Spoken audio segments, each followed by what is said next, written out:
Igbo Igbo ndị ọma ndewono. Ihe onye ma ya mara ya. Oge eruola maka akụkọ ụwa nke si n'Enyimba TV Aba abịara gị na nke taa bụ Wednesday abalị 2 n'ọnwa iri afọ 2024 ma bụrụkwa ihe orie n'ala Igbo. Ọ bụ m Ezinne Mmadụ ji ngwugwu akụkọ nke taa. Onyeisiala Bola Tinubu na osote ya bụ Kashim Shettima nakwa ndị isi okpotokpo ndị ọzọ nara mgbuchapụ na njem ịkwụ n'ahịrị n'ụbọchị ememme ncheta afọ 64 nke merụbere n'ogige obi onyeisiala dị n'Abuja. Onyeisiala nyochakwara ndị nche nkwanye ugwu nke onyeisi ha bụ Lieutenant Colonel Moshood Yusuf na mgbe ọ nọrọ ọdụ ma lere njem nke ndị agha gara bụkwanụ nke chapụrụ achapụ.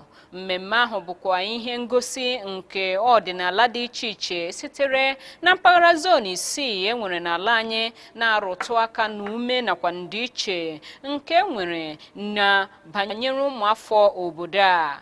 Ụfọdụ n'ime ndị nọrọ na ya bụ mmemme gụnyere onye minista na-ahụ maka ozi bụ Idris Muhammad nakwa onye ogbo ya na-ahụ maka atụmatụ mkpata na mmefu nakwa nnukwu nhazi ya bụ Atiku Bagudu bụcha ndị nke kwuru okwu gbasara ihe ụbọchị mmemme a na-anọchite anya ya.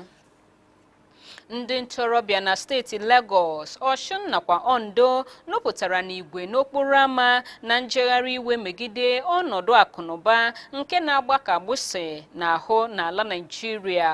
Njegharị ahụ nke akpọkwasịrị isiokwu bụ atụla egwu na Ọktoba ka a haziri ịkụkọta ya na mmemme agbamafọ 64 nke nnwere onwe ala Naịjirịa.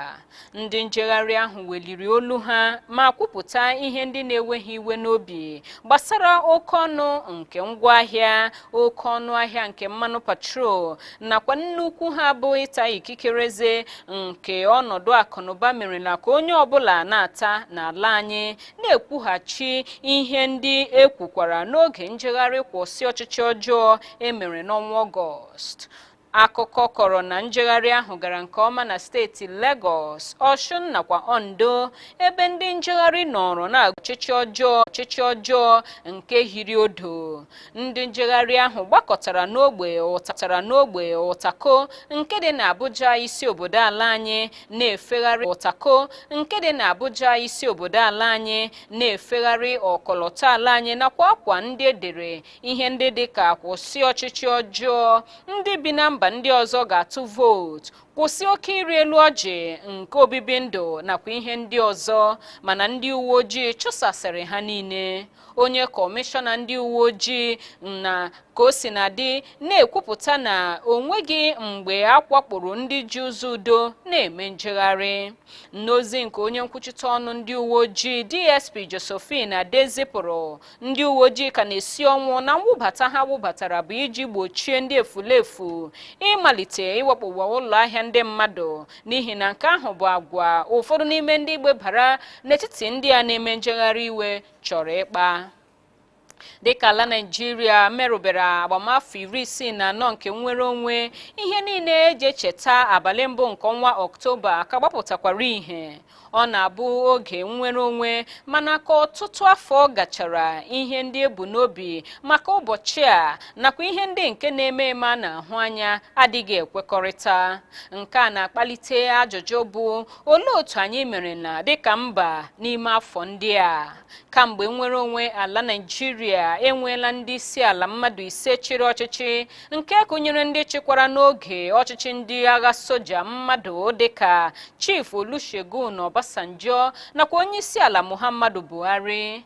N'etiti ha abụọ, Dọkịta Goodluck Jonathan nakwa Umaru Musa Yar'Adua dukwara ala Naịjirịa enweela ndị isi ala mmadụ 5 chịrị ọchịchị nke gụnyere ndị chịkwara n'oge ọchịchị ndị agha soja mmadụ dịka Chief Olusegun Obasanjo nakwa onye isi ala Muhammadu Buhari. N'etiti ha abụọ, Dọkịta Goodluck Jonathan nakwa Umaru Musa Yar'Adua dukwara ala Naịjirịa dịka ndị isi ala.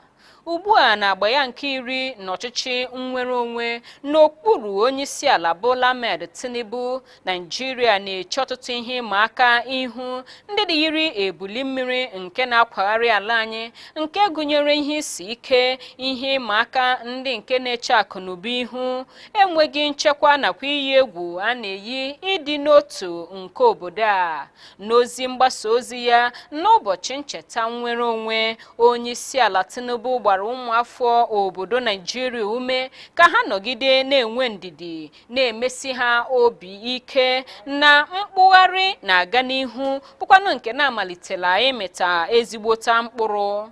Mana ka o si na-adị, ndị bi n'Aba na akọwapụta na-enweghị ihe ọbụla dịka ọganihu nke ahụtarala. Amaka Eze kwuru na enweghị ihe ọbụla ya ji n'aka nke nwere ike ịkpalite ememme, na-ekwu na ndị mmadụ ji ọnụ ọchị tụkwasị n'ihu mana ha na-asọkọrịta ude n'ihi ihe mgbu. Ruki Abiola, onye bu ibu nke ọnọdụ akụnụba obodo a bụrụ ha, bụkwanụ nke aka nọ na ya nwekwa ọchịchị obi n'ọdịnihu ga-aka mma. Ebumnobi nke ala Naijiria na-aga n'ihu ma dịrị n'otu ka nọkwa n'obi ụmụafọ obodo a, na-echere ụbọchị nke ahụ ga-abịa na mmezu. Mana ije pụrụ urutere ndị ntaakụkọ aka n'Ụmụahịa nwere okwukwe na steeti Abịa ga-erite uru ndị mara mma site na mmezigharị nke iwu ọchịchị kansụl nnwere onwe site na nchabi ikpe nke ụlọikpe Okpechaọgwụ. Otu pati nọ n'ọchịchị ugbu a bụ Progressive Congress APC asụsụọla otu pati People's Democratic Party ọnụ maka ịkatọ okwu ụbọchị nnwere onwe onyeisiala Bola Tinubu, na-ekwu na otu pati nke a na-agba ọchịchị okwu bụ PDP bụ ndị ike ụwa na-agwụla, ndị na-achọ ka a mara na ha ka nọkwa n'obodo.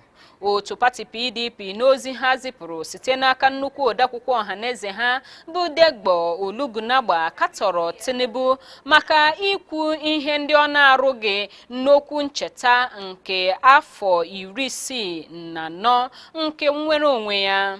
Otu pati PDP gara n'ihu kwuo na okwu Tinubu na-abọkasị otele otu pati APC bụkwanụ ndị na-enweghị mmetụta n'ihe metụtara nhụsianya nke ụmụ Naijiria na-agabiga, na-ekwu na okwu ahụ enweghị mgbe o kwutere okwu banyere ihe isi ike nke ọtụtụ ndị ụmụ Naijiria na-eche ihu, nke gụnyere ihe isi ike akụnụba, enweghị ọrụ nakwa oke ụbịam.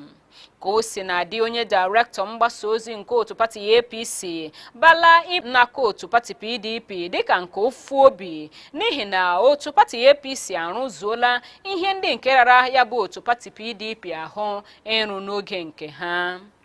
Dịka ala Naijiria gbara afọ 64 nke nnwere onwe, otu ala Igbo kachasị elu akpọrọ ọhaneze ndị Igbo worldwide na-arịọ onyeisiala Bola Tinubu ka o jiri ohere mmemme a tọhapụ onye ndu otu na-achọ ebu Chief Damian Okeke Ogene rịọrọ arịrịọ a mgbe ndị ntaakụkọ na-agba ya ajụjụ ọnụ n'Awka n'oge mmemme nke ụbọchị nnwere onwe. Okeke Ogene mesiri ya ike na ịtọhapụ Kanu ga-ewetaghachi udo, ebe nke ahụ ga-enye aka ịmata ndị bụ isi kotebu n'ime ihe ike ndị nke a na-ahụ na mpaghara South East, ma sikwa otu ahụ kwụsị kpamkpam agwa onye apụla ezi nke a na-akpakarị na mpaghara a. Gọvanọ steeti Rivers bụ Siminalayi Fubara ekwuola na ọchịchị ya agaghị ekwe ka aha ọjọọ a na-akpọ ya site n'ọnụ onye ọbụla ma ọ bụ otu ọbụla na mmụọ. Nke a ka o kwupụtara n'okwu o kwuru n'ụbọchị ncheta afọ 64 nke nnwere onwe ala Naijiria emerubere n'obi ọchịchị dị na Port Harcourt. O mesiri ya ike na ọdịmma nke ndị mmadụ bụ ihe kacha mkpa o bu n'obi, ebe o kwere nkwa na ọchịchị ya ga-eweta mmepe gburugburu steeti ahụ. Ọ ka bụkwa n'oge akụkọ ụwa n'Enyimba TV Aba ka akụkọ ndị a si na-abịara gị. Akụkọ ndị ọzọ m ji n'aka ga-abịara gị ngwa ngwa m lọtaghachiri, nọsi ike maka na ana m alọtaghachi.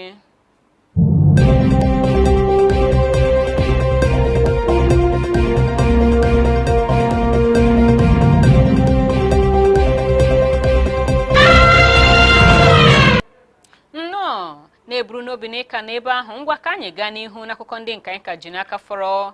N'akụkọ anyị bụ isi, otu nwata nwaanyị nwa akwụkwọ anwụọla n'ihe mberede okporo ụzọ nke mere n'ogige ụlọ akwụkwọ mahadum nka na ụzụ IMT dị na steeti Enugu mgbe ụfọdụ ụmụ akwụkwọ nọ na-aṅụrị ọṅụ maka ngụcha akwụkwọ ha dịka ha lere ule ikpeazụ ha.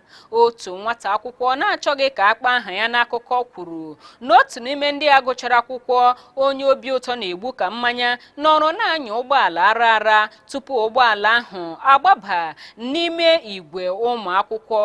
O kwuru na ụgbọala ahụ bụ nke nwere ihe isi ike nke nchekwa kụrụ ụfọdụ ụmụ akwụkwọ tupu ya arịa onye nke ahụ nwụrụ anwụ elu. Otu ihe eserese onyonyo vidio nke webatara n'ọtụtụ ebe gosipụtara ebe ọtụtụ ụmụ akwụkwọ si n'elu nwatakịrị a na-ebulite ụgbọala ahụ elu.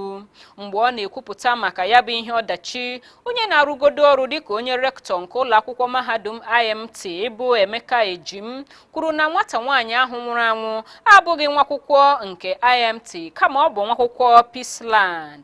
Ọ bịara otu n'ime ndị a gụchara akwụkwọ n'ụlọ akwụkwọ IMT mmemme.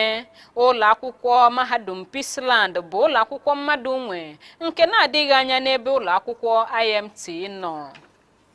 N'akụkọ azụmahịa, Onyeisiala Bola Tinubu agwala ụmụ Naịjirịa ka ha nwere ya ndidi na-ekwu na ụkpụrụ ya adọtawala nwunye ihe sitere na mba ofesi ọnụ ego ya ruru ijeri $30 n'ime akụnụba ala anyị n'otu afọ.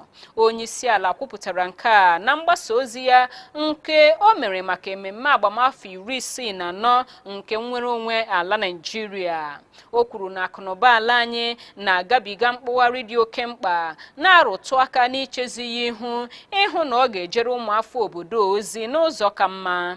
Ọ gbakwunyere na ọchịchị ya jiri ime ka azụmahịa nọrọ na nke onwe ya were kpọrọ ihe iji hụ na a ga-enye ohere maka nwunye ihe ma si otu ahụ kwalite nchekwa na mmepe nakwa usoro ndị dị ire. N'ikpeazụ, n'akụkọ egwuregwu, otu egwu bọọlụ mba Libya ezukọtala maka ịmalite nkwadebe maka nzute ha ga-ezute ndị ogbo ha nke ala anyị n'ama egwuregwu Godswill Akpabio n'abalị 11 nke ọnwa 25 biko maka ntozu oke nke iko African Cup of Nations. Ndị ichie ndị a nwere ọzụzụ ha nke mbụ n'okpuru idu ndu nke onye nkuzi kochi ọhụrụ ha bụ Nasir